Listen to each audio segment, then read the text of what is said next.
কাজ করব, আন্দোলন করতে আসবো, তাতে 500 টাকা কখনো বাড়ায় না। এই করে 15 বছরে আমাদের এই 6250 টাকা হয়েছে। যেখানে একজন দিনের মজুরির দামই হয় শ্রমিকের 350 থেকে 300, 300 থেকে 350, সেখানে আপনাদের এই বেহাল দশা। আমরা রাজ্য সরকারের যে ঘোষিত 15,000 সেটুকু আমরা চেয়েছি যে আমাদের 24 ঘন্টা কাজ করানো হয় এবং যথেষ্ট মূল্যবান কাজ তুলে নেওয়া হয়, যেখানে মা শিশুর মৃত্যু হার আমরা কমিয়েছি।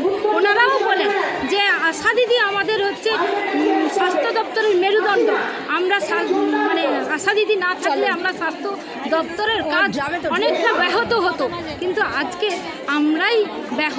আমরাই মানে সব থেকে পিছনের সারিতে। কোভিডের সময় যেখানে একেবারে প্রথম পর্যায়ে আপনাদেরকে এগিয়ে দেওয়া হয়েছিল, কোভিডের সামনে তো দুঃখের ব্যাপার, সমস্ত আধিকারিক যারা স্বাস্থ্যকর্মী তারা কিন্তু ঘরের মধ্যে থেকেছে।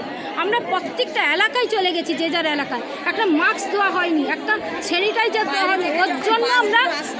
ওর জন্য আমরা আন্দোলন করেছি, একটা স্যানিটাইজার নেওয়ার জন্য, একটা মাস্ক নেওয়ার জন্য। রাজ্য সরকার দিত না।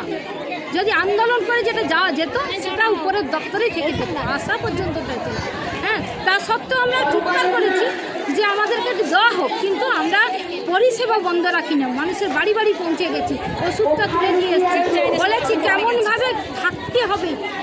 কারুর শ্বাসকষ্ট হচ্ছে, আমরা কি করেছি, গাড়ি ব্যবস্থা করে তাকে হসপিটাল পৌঁছে দিয়েছি। তখন আমাদের সংক্রমণ হতে পারে এ কথাটা আমরা কখনোই ভাবিনি।